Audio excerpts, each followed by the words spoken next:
Hey guys, welcome back to, well, The rebirth.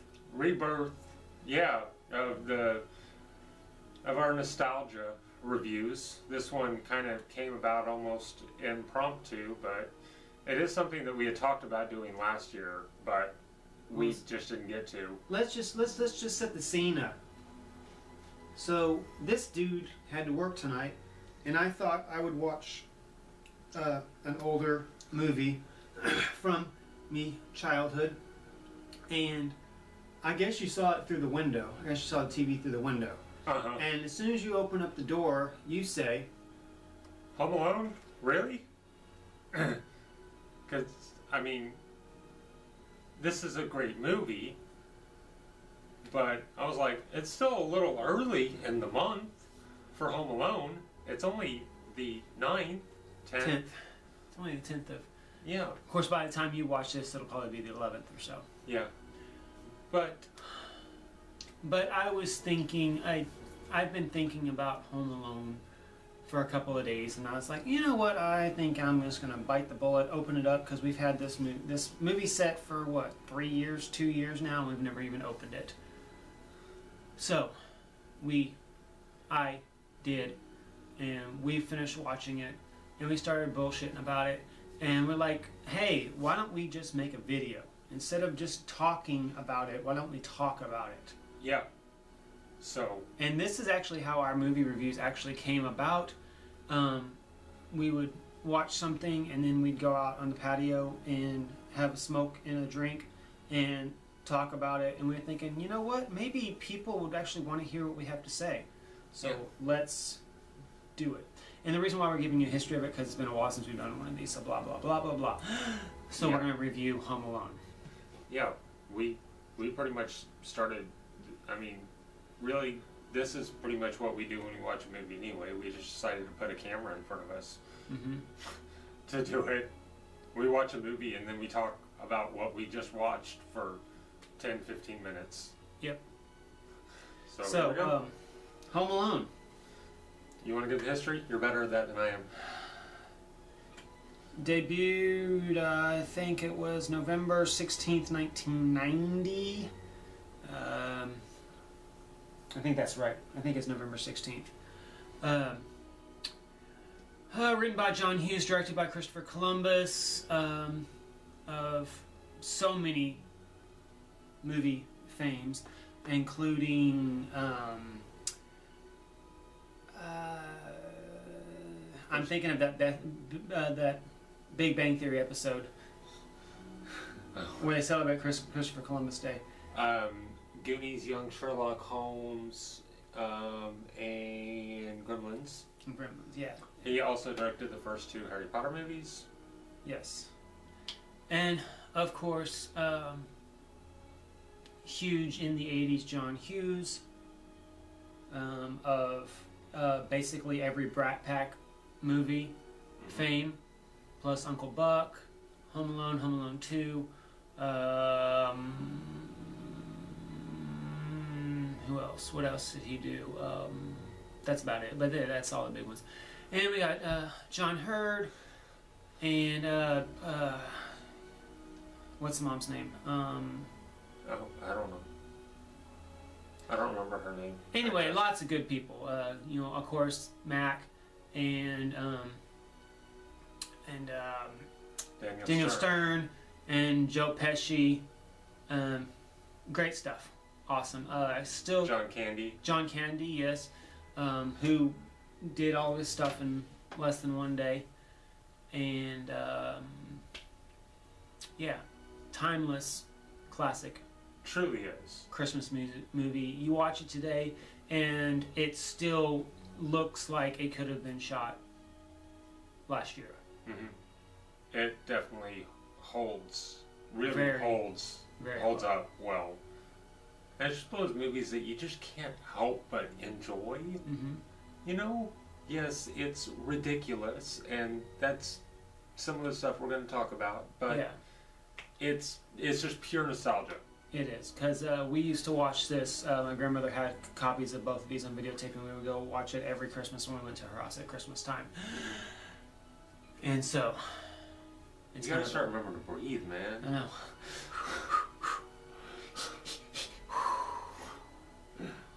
Okay. So yeah, awesome, great movie. What did you said you had a bunch of stuff to say about it. One thing that I'm gonna talk about, but I'm gonna let you go ahead and Yeah. do what you want to say, what you have to say about it. I just, Oh, John Williams did the score yeah. of, Star Wars fame. And basically a lot of Steven Spielberg and George Lucas movies. Yeah. I realize that this is, a movie and you have to take a little bit for granted, but a lot of the points of this whole premise are just ridiculous. They are.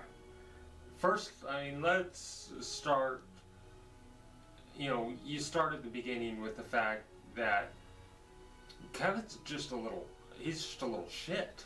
Mm-hmm. He really is. But the most important thing, I realize you've got 15 people that you're taking on this trip. Mm-hmm.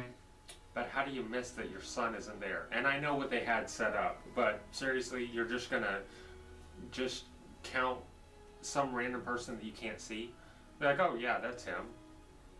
You're not gonna pay attention when you get out of the van. When you're in the van driving to the airport, which you will find out how long that takes later. Yeah. You at some point you don't look back and be like, where's my son? My youngest son? My baby? And he's just alone at his house in Chicago for 3 days, walking around. He even runs into police officers a couple of times. Nobody questions this. Nobody questions The this. cashier the cashier at the grocery store starts to question it, but she is the only one who questions why he is shopping by himself. Yeah. It's not a big deal now. You see 10-year-olds in the store buying stuff. You'll see that sometimes. But when this movie came out, no. Kids didn't go to the grocery store by themselves. I mean, kids shouldn't be going to the grocery store by themselves now. Yeah, the most we were allowed to do is go to the drugstore. Yeah, or a gas station or Uh-huh. something. Or the BX or something. Yeah. And I'll bring this up when we review the second one, but I'm sorry, how did it even get to a second one? Why wasn't CPS called? Right. Kevin's mom calls the police from Paris. Why wasn't the cops? Why didn't they do anything? The cops Yes. even come across the street at the end of the movie to arrest the bad guys. Why didn't the And nobody said anything about, hey, you remember we had a call about a kid that was left alone on this block? that we didn't do jack shit about? We knocked on the door and we're like, oh, he's not home. He didn't answer the door within 10 seconds of us knocking. Yeah. I guess he's just not home. Open the door. And so yeah, why wasn't CPS called? How did we even get to a second movie? Mm-hmm. So it's a lot of, you have to suspend belief. It's a holiday movie. You have to get into that mindset, that anything can happen, blah blah blah. But if you really stop and think about it, the logistics and logic of it, how the fuck does this happen? But that's just the thing. This wasn't even trying to go for a fantasy element. No. This was trying to go for a realistic movie, but they're just like, well, Which fuck all that. turned into the Three Stooges Yes. at the end. Yes. Which, And that's why you watch this movie, really. You watch this movie for the last 20 minutes of it. mm-hmm. You know? Yeah. And the the stunts were actually really done really well. I watched the special features about the stunts in this movie, and they had very little budget, and so yeah, there was no padding, there was no this and that. You know, I feel bad for the people that had to do the stunts in this movie, because Chris Columbus is a person that likes to do 6 or 7 takes of something. And it was mentioned that the stunt coordinator said, yeah, we got it this time. Because, yeah, they're going cross-eyed, they're, you know, knocked out cold, we can't, no more. Yeah, I mean, getting hit in the face with a paint can can't be a lot of fun. No. More than once. More than once. After getting hit with an iron, and shot with a BB gun. And falling down the stairs, and falling down the stairs, and falling down the stairs, and falling down the stairs. I think there was at least 4. Yeah, and crashing into a brick wall, and blah blah blah, and so thumbs up ski to the stunt guys. Oh yeah. For being so awesome. Do you have anything else you want to say about this movie, about besides the fact of how awesome it is and how such a great movie it is? The music is great. Yes. Of course, you know, John Williams, blah blah blah. The score's great. Plus, there's great use of actual Christmas songs. Yeah. You know, like real, regular that you hear, you know, all the time, but they used them to great effect.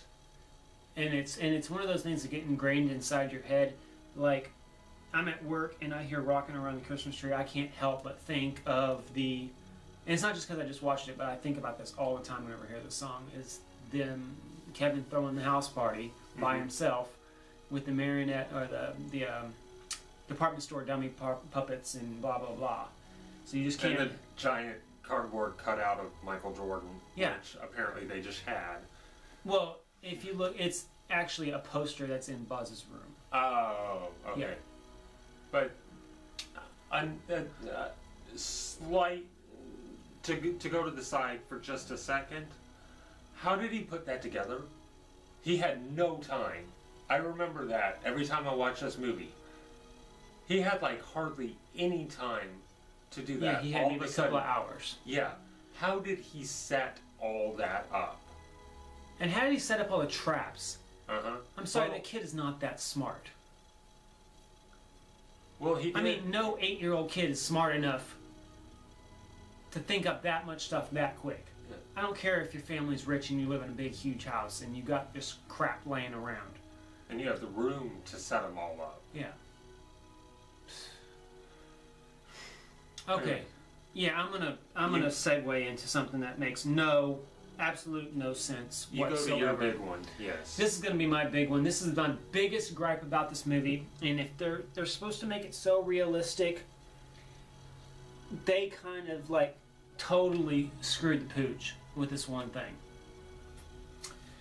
Okay, the house that the film, the Home Alone house, which is a famous house, obviously now. And it was finally sold. Yeah, too. for like 1.5 million or something like that. Okay, it's located at 671 Lincoln Avenue, Winnetka, Illinois, which is a village outside of Chicago, because you know all of John Hughes stuff takes place in Chicago, or some suburb of Chicago. All right, they're going. Obviously, the premise is they're going to Paris for Christmas. And a big wind comes in, knocks the power out. They wake up late, thus why they're all rushing, blah, blah, blah. Well, Uncle Frank says to Kevin's dad that this plane leaves in 45 minutes. And I completely lost area. Leaves in 45 minutes. We'll never make it. Think positive. You think positive. I'm being realistic. I'm sorry, Uncle Frank is a creep, but he was being realistic. How the hell did this happen? And here's why I say this. To get from that specific address, and actually they mention that that's the address that they live in the movie. So they actually use the actual address of the house as the address in the movie. From there to Chicago O'Hare International Airport. The quickest you can possibly get there is 27 minutes. That's without traffic, taking the toll roads, it's 17 miles. Now that, I'm sure that Maps does this like as of right now, so we're gonna have to just adjust and say 27 minutes to get there.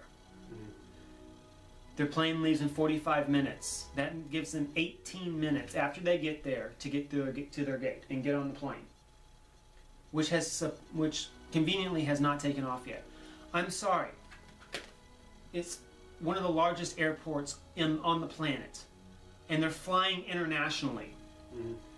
They cannot get 14 people through security and through that airport in 18 minutes. Especially not flying internationally, because they're going to have to show passports, and they're not going to have to do anything with customs, because that won't be till they land. To land until they come back.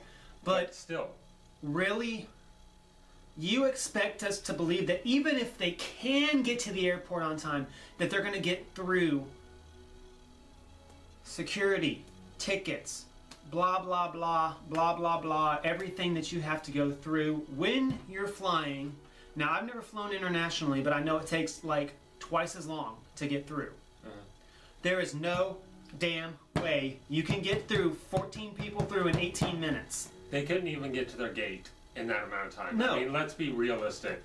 Even though they were in a shuttle which would drop them off directly at their gate, most likely, because that was an airport shuttle that they sent to them. Exactly. It's still fucking Chicago O'Hare Airport. The place is huge. I've never been there, but I have seen pictures. The place is like the size of some towns that I used to live in. It's like imagine DFW. It's probably around, I don't know if it's the same size as DFW, but okay. It's probably a little bit bigger, actually. Okay, let's just since a lot of people watch that are in our area, imagine trying to get through DFW security in 18 minutes. Not gonna happen. And we've done this before. And yeah, okay, this movie was set pre 9/11. That doesn't matter. Airport security has been around for a long time. Yeah. Since airports, you still have to go through checkpoints, security, or metal detectors. At that time, they just used metal detectors. They didn't have this full body scan bullshit. I don't want cancer in my junk. I don't need that, okay? But it's not, no. Yeah. Even pre 9/11, it's not gonna happen. No, never gonna happen. So, other than that, this is an awesome movie. You got all that out of your system? I got it all in my system, yeah. I'll probably find something to bitch about in the second one. Yes, and yes, we'll do the second one soon. We will be doing the second one, and I think we both have a couple more, maybe possibly a couple more holiday things coming up. I have a couple that I want to do, and we may have one more that we do together. Yep. But it's not going to be Home Alone 3. No. So, thanks for watching. Thanks for listening. Blessed be.